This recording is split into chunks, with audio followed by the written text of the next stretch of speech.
4G school کے on line طرز تعلیم میں آپ تمام کا استقبال ہے۔ میں ہوں معلمہ گلنار سرفراز خان۔ چلیے آج ابتدا کرتے ہیں 8ویں جماعت کی جغرافیہ۔ سبق نمبر 1 مقامی اور معیاری وقت پارٹ 1۔ اگر ابھی تک آپ نے ہمارے چینل کو سبسکرائب نہیں کیا ہے تو ہمارے چینل 4G اسکول کو سبسکرائب کیجئے تاکہ آپ تمام جماعتوں کی مزید ویڈیوز دیکھ سکیں اور سبق کے سوالات جوابات حل کرنے میں بھی آپ کی رہنمائی حاصل ہو سکے۔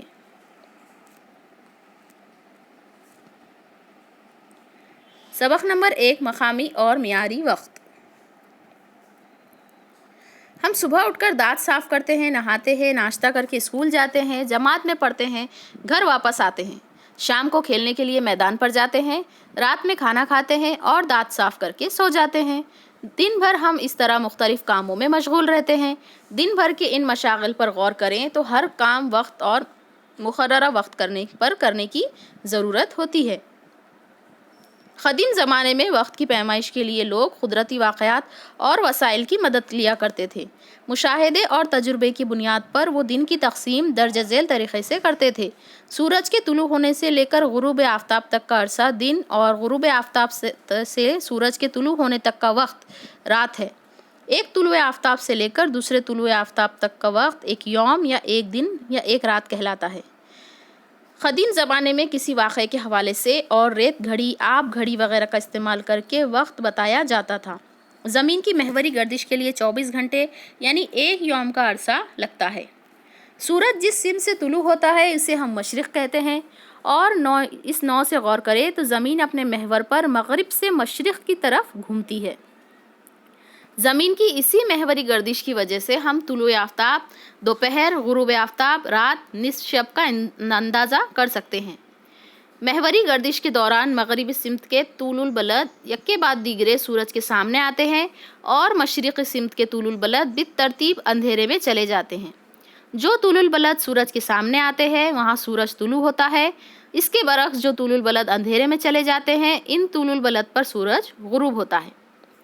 بس میں سفر کرتے وقت کھڑکی سے باہر دیکھیں تو ہمیں درخت، بجلی، کھمبے، عمارتیں وغیرہ ہماری مخالف سمت میں سرکتے ہوئے محسوس ہوتے ہیں، حالانکہ وہ اپنی جگہ مستحکم ہوتے ہیں اور ہماری بس آگے دوڑتی رہتی ہے۔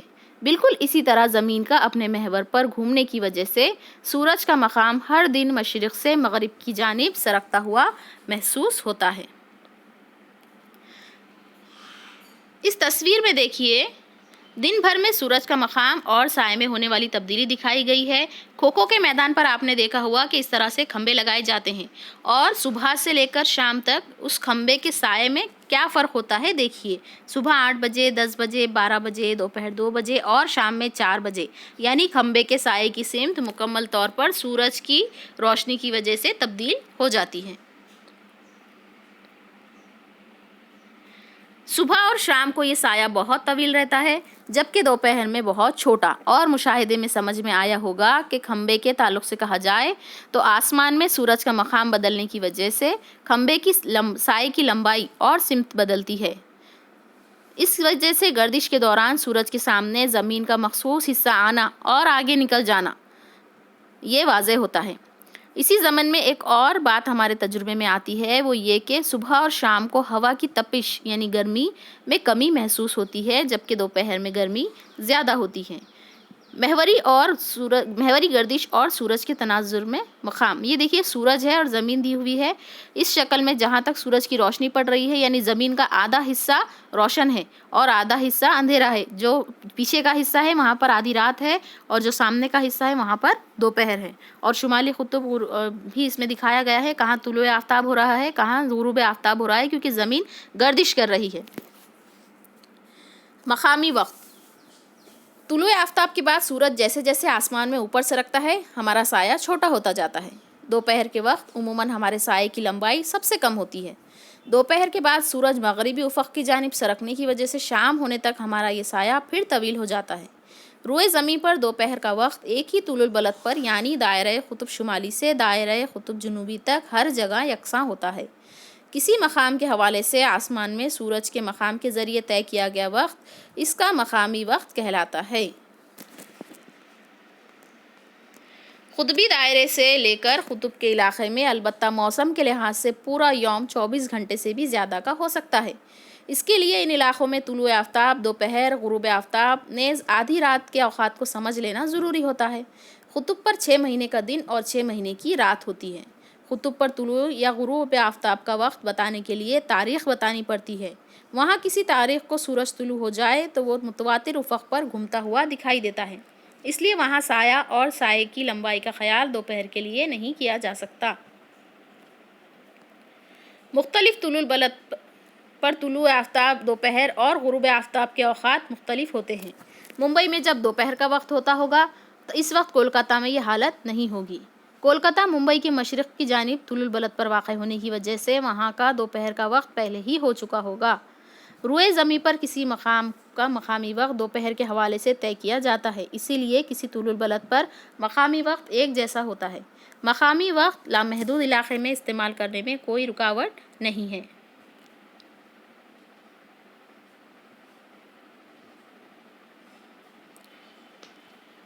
اسے ہمیشہ ذہن میں رکھیے، زمین کو ایک محوری گردش یعنی 360 درجہ پورا کرنے کے لیے تقریباً 24 گھنٹے درکار ہوتے ہیں۔ زمین ایک گھنٹے میں 360 درجے مطلب اسے اگر ہم تقسیم کریں 24 گھنٹے تقسیم 360 مساوی ہے 15 درجے، تو اس لیے زمین جو ہے 15 درجے سے گھومتی ہے۔ زمین کو ایک درجہ گردش کرنے کے لیے 60 تقسیم 15 منٹ یعنی کہ 4 منٹ درکار ہوتے ہیں۔ ہر ایک درجے کے فاصلے کے طلوع البلد کے مقامی وقت میں 4 منٹ کا فرق ہوتا ہے۔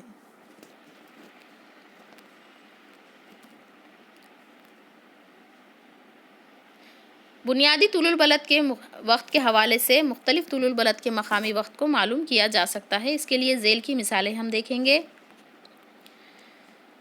مثال نمبر 1، ایران کا مشہد شہر تقریباً 60 درجہ مشرقی طلوع البلد پر واقع ہے۔ جب گرینچ میں دوپہر کے 12 بجے ہوں تو مشہد کا شہر کا مقامی وقت بتائیے۔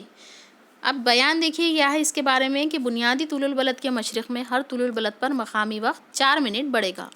گرینچ اور مشہد شہر کے درمیانی طلوع البلدی فرق 60 درجے، کل وقت کا فرق مساوی ہے 60 ضرب 4 مساوی ہے 240 منٹ، 240 تقسیم 60 مساوی ہے 4 گھنٹے، لہٰذا مشہد میں ڈیش کے ڈیش بجے ہوں گے۔ یہ آپ حل کریے اور اس کا جواب کمنٹ میں ہمیں دیجیے۔ اسی طریقے سے مثال نمبر 2 بھی حل کریے اور اس کا جواب بھی ہمیں کمنٹ میں بتائیے کہ ہماری یہ کوشش کس طریقے سے آپ میں تبدیلی لا رہی ہے۔ ہم مطالعہ کر چکے ہیں کہ زمین کے مختلف حصوں میں مقامی وقت الگ الگ ہوتا ہے۔ وہاں کے لوگوں کے روزمرہ کے کام وہاں کے مقامی وقت کے مطابق ہی ہوتے ہیں۔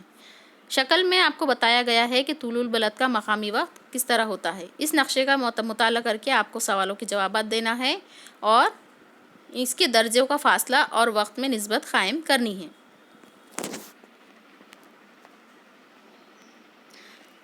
یہ نقشہ دیکھیے اور سوالات کے جوابات حل کیجیے۔